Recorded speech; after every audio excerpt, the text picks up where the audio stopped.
Selamat pagi anak-anak. Selamat pagi, Pak. Sehat semua? Sehat, Pak. Hari ini hari Sabtu. Hari ini kita belajar bahasa Indonesia tentang wujud benda. Coba lihat tulis. Wujud benda. Oh, sebelum kita mulai pelajarannya, Bapak bertanya dulu ya. Ya, Pak. Semua yang ada di bumi ini ada nggak wujudnya? Ada. Oke, ada ya. Seandainya yang tidak ada dinamakan apa? Yang tidak ada wujudnya? Setan. Iblis. Lagi? Kuntilanak. Pocong. Kuyang. Ya, kalau menurut mistiknya ya, itu termasuk cuman apa namanya? Kalau di ilmu agama itu yang tidak ada nampak ya. Itu makhluk gaib ya. Tapi kalau di IPA ada dia yang tidak berwujud. Ada yang berwujud.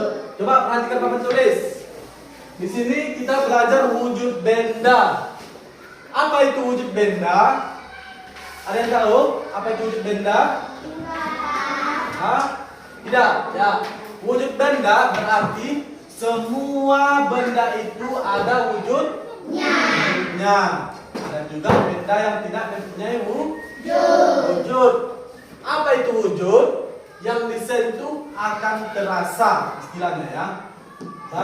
Sesuatu barang yang kita sentuh berasa. Contohnya, kalau wujud, Bapak sentuh buku, ada rasanya? Ada.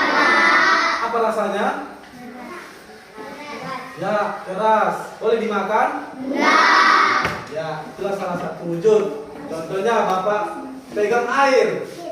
Ya, air Bapak pegang, Bapak putar-putar, ada rasanya? Ada. Nah, itulah namanya wujud. Wujud benda ada 3 ya. Yang pertama benda cair. Yang kedua benda padat. Benda cair, kita ulang lagi dulu. Benda padat, benda cair, sama gas. Coba dulu bilang. 3 benda, wujud benda. Gas, cair, padat. Ya, 3 wujud benda berarti benda padat, benda cair, sama benda gas. Coba perhatikan Bapak tulis ya. Padat, cair, sama gas. Kita ambil dulu satu, padat. Berarti benda padat, benda yang ada wujudnya. Kalau kita pegang, dia terasa. Ya. Coba sebutkan contohnya. Benda padat. Contohnya.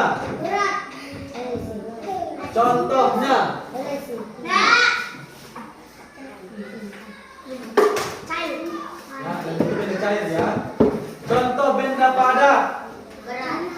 Ini apa? Ya, meja. Ini? Ini? Benda cair apa benda padat?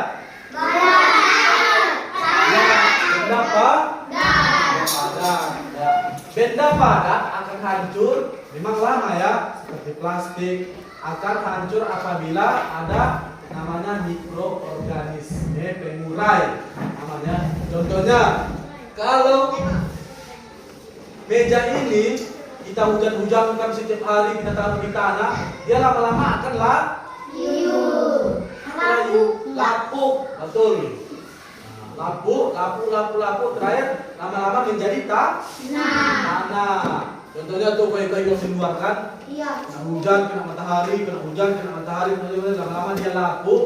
Datanglah mikro-mikro kecil macam semut, macam ulat, atau pengurai-pengurai lainnya dimakan orang itu. Kayu-kayu itu atau gigi kita dimakan dia kan, makan ulat-ulat itu gigi kita, otomatis kan busuk dan bergigi dia Pak. Mata. Oke. Ya, itulah contoh benda padat ya. Sekarang masuk ke benda cair. Apa itu benda cair? Benda itu sebelum kita contoh itu contohnya ya. Benda cair adalah benda yang memiliki bentuk tidak tetap.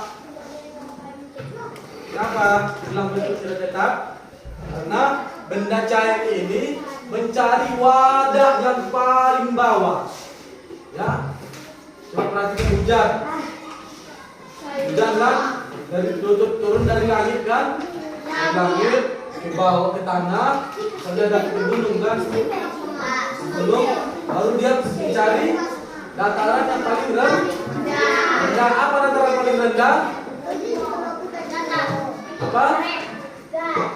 Ya, lautan itu dataran paling rendah. Coba bayangkan jatuh air kan, kalau masuk ke tanah, sebagai masuk ke tanah kan, sebagian yang dari tanah itu berjalan mencari sungai, mencari lautan, karena lautan itu daratan terendah. Yang paling tinggi daratannya apa?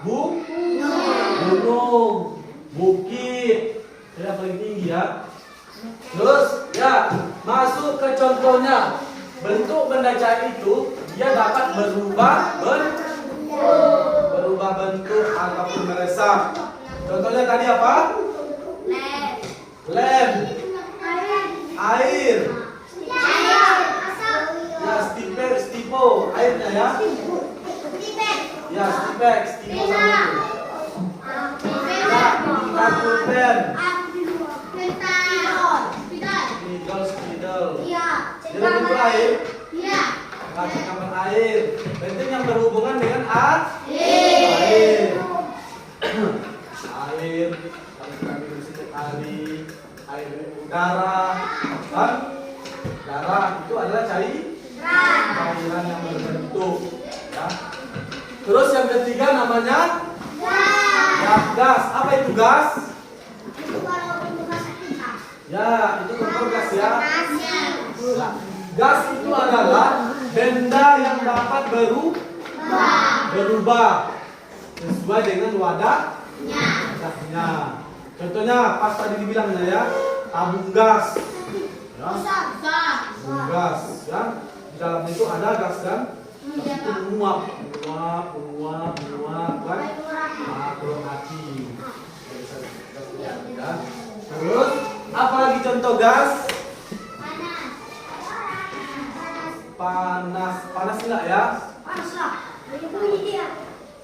gas contohnya cairan mancis kan? Itulah contoh dari benda padat cair. Kalau ada nanti pertanyaan, coba sebutkan 3 bentuk atau wujud benda. Yang pertama benda padat,